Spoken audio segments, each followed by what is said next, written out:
And joining us now is Michael Shank. He is a conflict analyst at George Mason University's Institute for Conflict Resolution.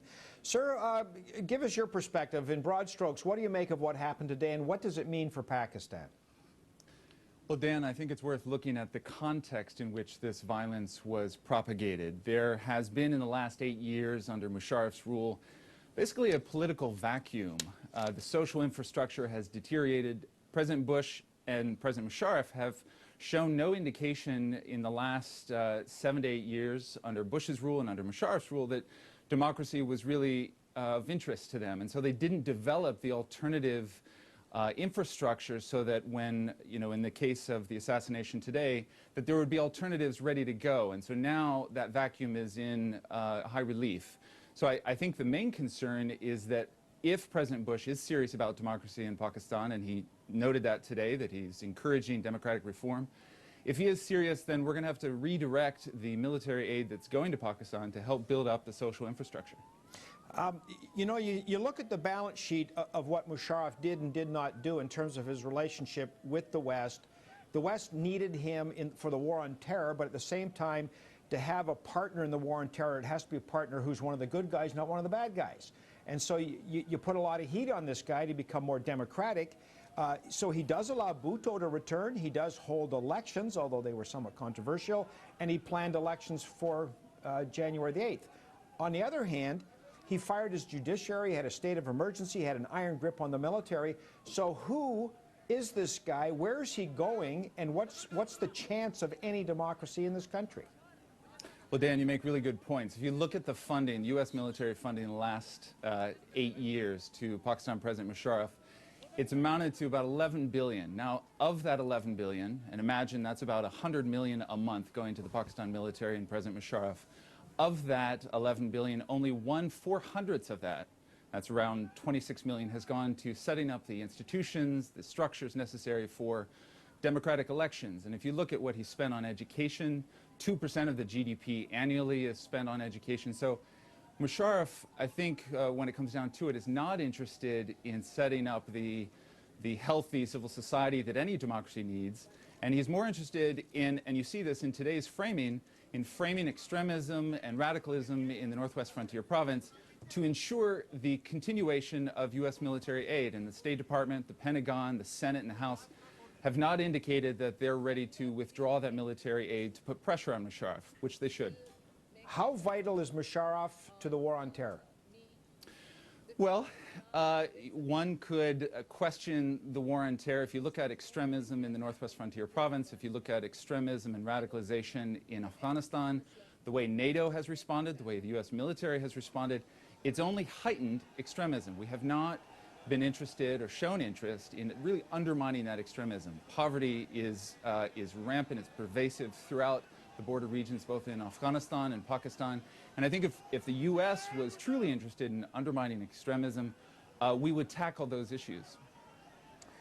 Yeah, those are tougher issues to tackle, though, aren't they? They are indeed. Now, we are seeing, just recently announced last week, the State Department is pledging $600 million in development aid to the Northwest Frontier Province. The problem with that aid is that it will be funneled through private contractors. DynCorp is one of them, very similar to our approach in Iraq. The problem with that approach is that the locals usually have no say, and then they respond to that as a kind of U.S. intervention and start attacking those private military contractors. So our interest, State Department's interest in development aid in the Northwest Frontier Province is a good one. The means and the mechanisms by which we're using to funnel that aid, unfortunately, are as misdirected as they were in Iraq. Your people and ours have a personal interest in what's going on in this region. We all have troops in Afghanistan. What do you think is the most likely impact on Afghanistan? Well, if you look at Musharraf's messaging today, if you look at President Bush, and certainly Hamid Karzai in Afghanistan will come out with similar, they're blaming the extremists, they're blaming the radicals, they're blaming Islamic fundamentalists. So what we'll probably see is ramped up military presence in the border regions. Unfortunately, that hasn't worked for us in the last 6 years. I'm sorry, if I can ask, who's military, by the way? Well, U.S. military, we have a strong presence in the border regions, both on our own and through NATO. Britain also has a strong presence, so we'll continue that. And if you look at the presidential candidates, they're all using the same rhetoric. They'll use this in the war on terror, the fight against extremism. What do you expect will happen in this country in the short term? In Pakistan? Yes, sir. Well, I imagine the January 8th elections will not proceed apace.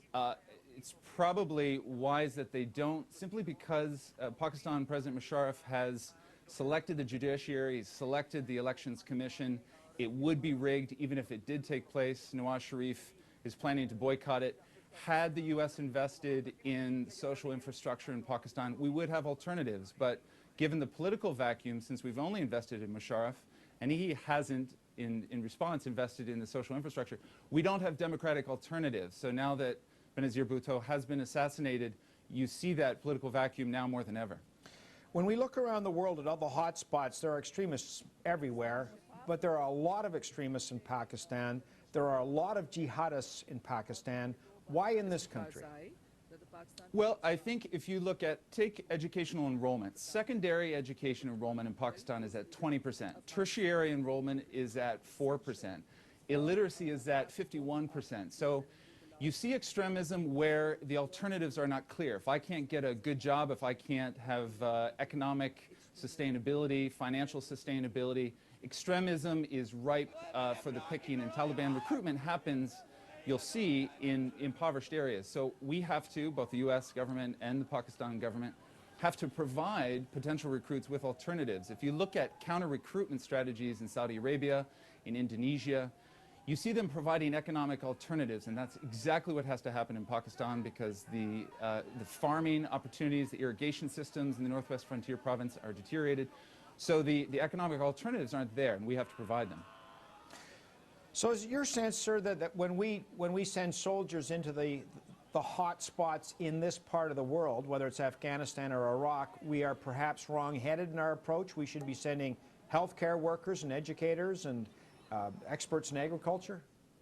Absolutely. If you look at some of the Muslim world's response to U.S. aid, when it's been of the development orientation, the Muslim world response has been a positive one. When it's been of military nature, it's been a negative one. So we have a great opportunity to provide development aid, much needed development aid, to Pakistan. I think the reason Benazir Bhutto had a target on her head is that she was ready to ally with the U.S. government in that war on terrorism. Now, she would have provided a strong social infrastructure to Pakistan, and I think that's why she had such a strong following. But in the war on terrorism, she was ready to ally with the U.S. government, which I think put her in the Musharraf camp. And so if we're going to undermine extremism in that region, we have to provide people with alternatives, and development aid is the way to do that.